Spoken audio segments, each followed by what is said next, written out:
Hello বন্ধুরা, নমস্কার। আশা করি আপনারা সকলেই ভালো আছেন। আমি আজকে আবার একটা রেমেডি নিয়ে এসেছি। দেখুন, যেটা আমাদের স্বাস্থ্যের জন্যে অতি প্রয়োজনীয় জিনিস। সেই জিনিসগুলি আমাদের রান্নাঘরের মধ্যেই আমরা খুঁজলে পাবো। সেটা দিয়ে যদি আমরা একটু কষ্ট করে করে খাই, তাতে আমাদের শরীরটা খুব ভালো থাকবে। কিডনি, লিভার, লাংস, হাঁটুর ব্যথা, কোমরের ব্যথা, হ্যাঁ, এবং আমাদের স্কিনটা ভালো থাকবে, চুলগুলোও ভালো থাকবে। দেখুন উপকরণটা তৈরি করতে কি কি লাগছে। উপকরণটা তৈরি করতে লাগছে মেথি, আদা, কালো জিরা, ধনিয়া আর হচ্ছে জোয়ান। সঙ্গে লাগছে তেজপাতা 3টে, একটা পাতিলেবু। এবার দেখুন, এটা যদি আমি সম্পূর্ণ এখন চুলার জালে করে আপনাদের দেখাই, ভিডিওটা অনেক বড় হয়ে যাবে। তাই আমি এই রেমেডিটা আপনাদের দেখিয়ে দিলাম যে এটা এটা দিয়ে করবেন।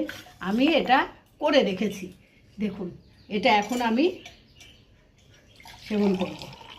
দেখুন, এই সব কিছু উপাদান দিয়ে আমি একটা রেমেডি বানিয়ে রেখেছি। এটার মধ্যে জাস্ট শুধু আমি লেবুর রসটা দেব। দেখুন,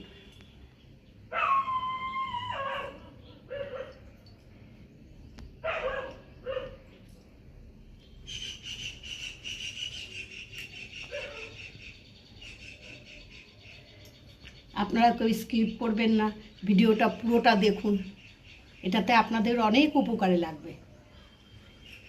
এখন আমরা প্রত্যেকেই কিডনির প্রবলেমে ভুগছি, হাঁটুর ব্যথা, কোমরের ব্যথা, বিভিন্ন রকম রোগের উপসর্গে আমরা ভুগছি।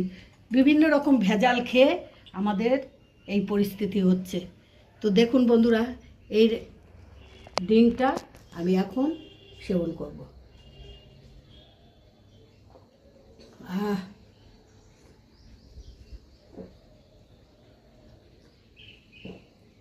দারুণ বন্ধুরা, খুব ভালো। আপনারা একবার ট্রাই করে দেখুন। আশা করি আপনাদের হেলথটা ভালো থাকবে, সুস্থ থাকবেন।